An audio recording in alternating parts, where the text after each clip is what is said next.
जय श्री कृष्णा।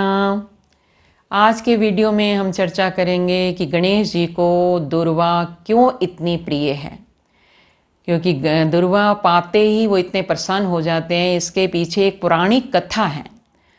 बिल्कुल थोड़े से शब्दों में हम ये कथा आपको बता रहे हैं कि प्राचीन काल में एक अनलासुर नाम का एक राक्षस था। वो इतना अत्यधिक उसने आतंक मचाया हुआ था स्वर्गलोक पर और मृत्यु लोक पर। वो ऋषि मुनियों को और लोगों को खा जाता था, निगल जाता था। उसके आतंक से इतने दुखी हो गए देवी देवता और ऋषि मुनि कि एक बार इंद्र देवता सहित सारे मिलकर शिव भोले भंडारी के पास जाते हैं और प्रार्थना करते हैं, भोलेनाथ इस अनलासुर का वध करो, इससे हमें मुक्ति दिलाओ। इसने बहुत ही अत्याचार फैलाए हुए हैं, आताताई है, ये बहुत दुख देता है, लोगों को मार देता है, निगल जाता है।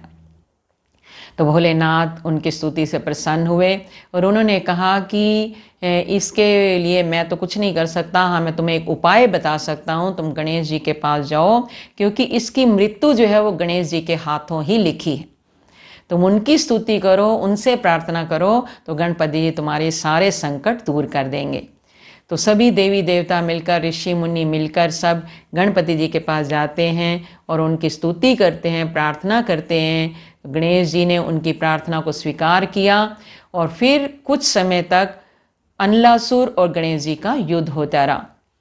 युद्ध करते करते करते करते भी जब वो नहीं मारा जा रहा था, बड़ा शक्तिशाली था, तो गणेश जी को एक बार क्रोध आया। उन्होंने अनलासुर को उठाया और अपने मुख में रख लिया, निगल गए। और जैसे निगल गए, अनलासुर का अर्थ यह है कि जो अग्नि का स्वरूप था, तो जैसे वो निगल गए तो उनके उदर में यानी पेट में बहुत जलन पैदा हो गई। तो उस जलन से वो व्याकुल भी थे, तड़प भी रहे थे। तो देवी देवता भी ये उनका ये रूप नहीं देख पा रहे थे। तो उन्होंने बहुत उपाय किए इस जलन को शांत करने के लिए, पर कोई फायदा नहीं हुआ। तब शिव भोले भंडारी की प्रेरणा से कश्यप ऋषि को भेजा गया और कश्यप ऋषि ने अपनी दुर्वा ली। दुर्वा का एक करते हैं, इसको दूब भी कहते हैं, और दुर्वा होती है एक जनरल जैसे हरी हरी घास होती है। तो तुम उस दुर्वा को लो और उसकी 21 दुर्वा लेकर गांठ बनाओ और गणेश जी को खिला दो। कश्यप ऋषि ने वैसा ही किया और वो दुर्वा जब भी चढ़ाएं आप गणपति जी को, बहुत कोमल कोमल नई नई जो घास होती है वो भी चढ़ानी चाहिए। तो जैसे कश्यप ऋषि दुर्वा लेने गए, बड़ी कोमल सी घास लेकर उन्होंने 21 वो घास ली, दुर्वा ली और उसकी एक गांठ बनाकर गणेश जी के मुख में रखा, गणेश जी को खिला दी। जैसे गणेश जी ने वो दुर्वा खाई तो सच मानो तत्काल एट द सेम टाइम उनकी वो जो इतनी जलन थी अनलासुर के निगलने से, वो सारी जलन उनकी उसी समय दूर हो गई, शांत हो गई और वो बहुत अधिक प्रसन्न हो गए। जब गणपति जी प्रसन्न हुए और स्वस्थ हो गए तो उन्होंने ये वरदान दिया।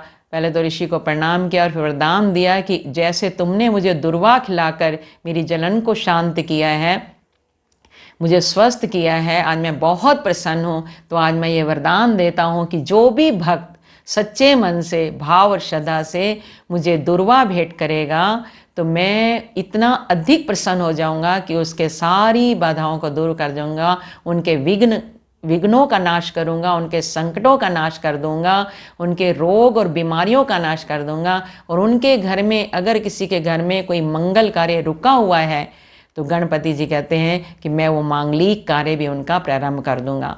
तो तब से गणपति जी को ये दुर्वा चढ़ाई जाती है। खास उनका बुधवार उनका ही दिन है, बुद्धि के राजा हैं। बुधवार के दिन अगर चढ़ाई जाए, लक्ष्मी की बरकत इतनी बढ़ जाएगी कि किसी चीज़ की कमी रहेगी नहीं।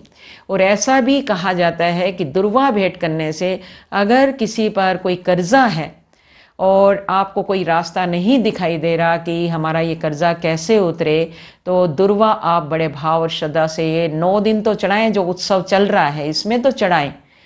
जो उत्सव अभी हम 31 अगस्त से 9 सितंबर तक मना रहे हैं या मनाएंगे, तो इस पर तो आप डेली चढ़ाएं तो बहुत अच्छी बात है। नहीं तो एवरी वेडनेसडे, हर बुधवार को अगर आप दुर्वा चढ़ाते हैं गणपति जी पर, तो वो कर्जे से भी मुक्त हो जाएंगे, लक्ष्मी की बरकत बढ़ जाएगी और घर में मांगलिक कार्य भी प्रारंभ हो जाएंगे। सब रिद्धि सिद्धि की प्राप्ति होगी, किसी चीज़ की कमी रहेगी नहीं। गणपति जी मन के सभी मनोरथ पूर्ण कर देंगे। गणपति पप्पा मोरया, मंगल मूर्ति मोरया।